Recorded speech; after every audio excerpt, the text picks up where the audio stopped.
And now for one of our favorites. Have you ever noticed there are very few kidnappings in New York City? Voicescapes Audio Theater presents Kidnapping 101. I'm coming. Hello. Is this Edie Gardner? Yes, Edie Gardner, 1100 Park Avenue, New York City. yes.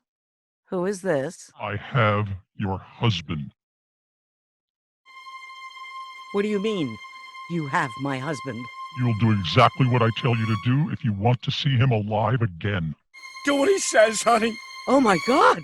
Leo, is that you? Oh my God, my husband's been kidnapped. I can't believe this is happening. Follow all my instructions and no one will get hurt. Do not try to contact the police or the FBI. Leo, are you all right? Let me talk to my husband. I have to make sure he's okay. I'm okay.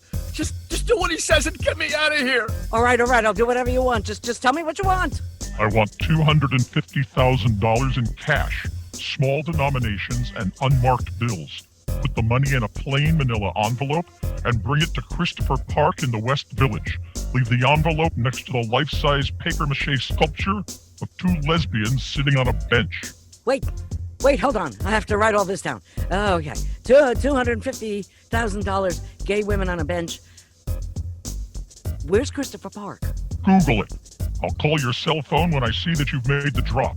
Then I will tell you where to find your husband. You have 2 hours. Right. I have two... wait, what? Wait a minute. 2 hours? Are you crazy? You actually think that it's even remotely possible to do all of that in 2 hours? I'm serious. You have 2 hours or you'll never see your husband again. Honey, don't argue with him. Just do what he says. I'm not arguing with him. I'm telling him there's no way anybody could get that kind of cash in 2 hours. Well, you'll just have to figure out a way. No, I don't have to figure out a way. You want to know why? Because there is no way. You want cash in 2 hours, I can get you $600 from the ATM machine at the corner.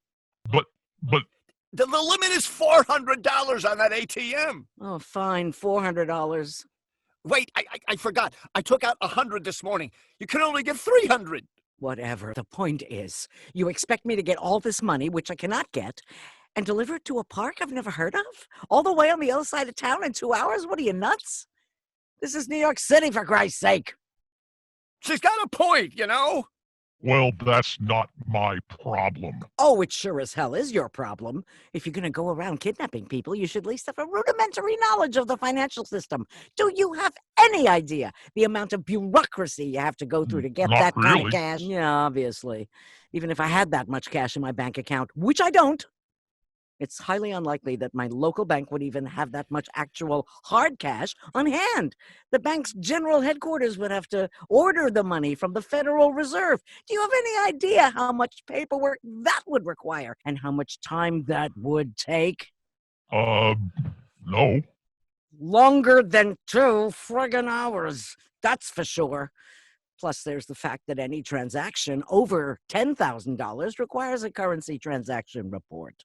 Currency transaction report? Yes, it has to be filed with the government, and then there's the Patriot Act.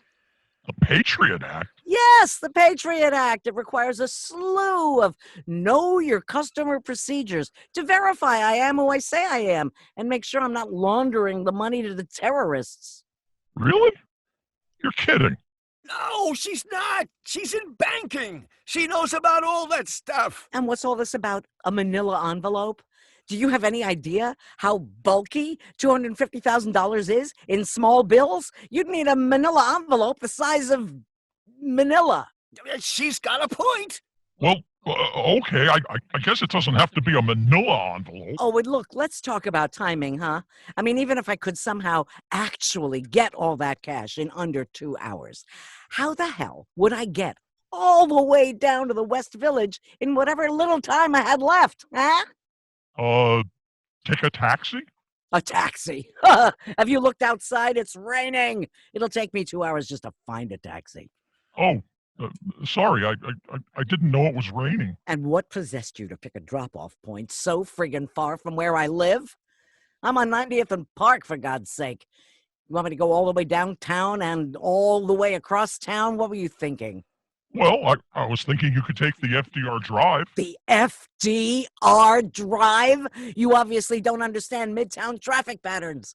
She is right. So take the West Side Highway. The West Side Highway. How is that going to help? That's all the way across town, too. You know that crosstown traffic is the worst. It can take 3 or 4 lights just to go 1 block.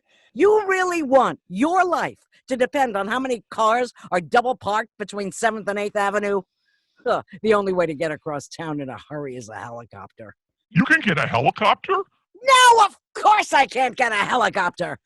But even if I could get a helicopter, you know what I couldn't do? Land the damn thing in Christopher Park next to a bench with 2 papier-mâché lesbians. And how the hell am I supposed to know if a statue is gay? They're all gay. It's a gay park. Oh, for God's sake, Edie, just take the subway. The subway. Leo, you know I never take the subway.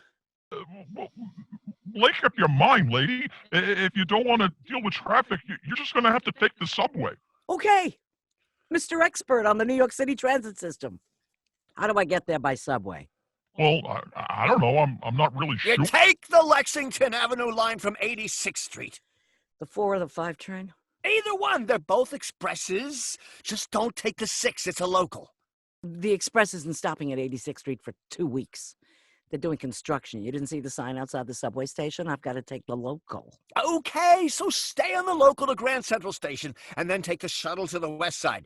Transfer to the 1 train and get off at Christopher Street. What?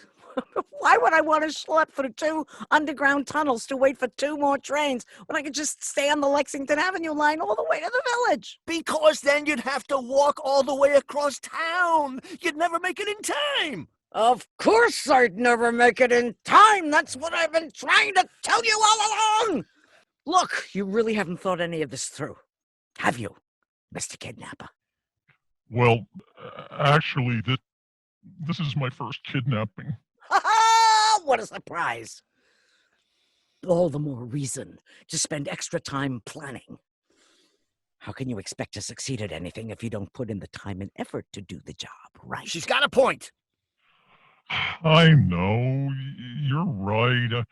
I've never been good at planning. I think I have ADD. Oh, so let me guess. You're probably just imitating what you've seen kidnappers do on TV. Am I right? Well, yeah, I guess. Kind of. Well, that explains where you got your 2-hour fixation. Those fictional timelines drive me nuts. The hero always says that he can't meet the crazy deadline and that it's absolutely impossible to meet the kidnapper's demands. And then the kidnapper says, "That's not my problem, just do it." And presto, the hero miraculously manages to do the impossible just in the nick of time. But in the real world, impossible means really not possible. I understand that fiction is not reality, and so I'm willing to suspend disbelief for aliens, supernatural powers, and even time travel. But I draw the line at characters who can crisscross major cities like New York and LA in just friggin' minutes. That is one of her pet peeves. Look, lady. No, you look. I've had enough of this crap. You are totally unprepared. When you come up with a well-thought-out, reasonable, workable plan, you can call me back. You have 2 hours. But I don't think I can do all that in 2 hours. I don't think you can either. You heard him. The guy has ADD. That's not my problem. Call me in 2 hours. What a putz. Well, that was fun. Thanks for joining us. Hope you had a good time. We sure did. Voicescapes Audio Theater featured L.J. Ganser, Elizabeth Rogers, Tom Curley, Robin Miles, and me, Barbara Rosenblatt. Plays by Tom and Ellen Curley. Recorded sound effects by Mark Wiener. And our sound engineer, Uncle Roy Yokelson. Thanks for dropping by. See you again soon.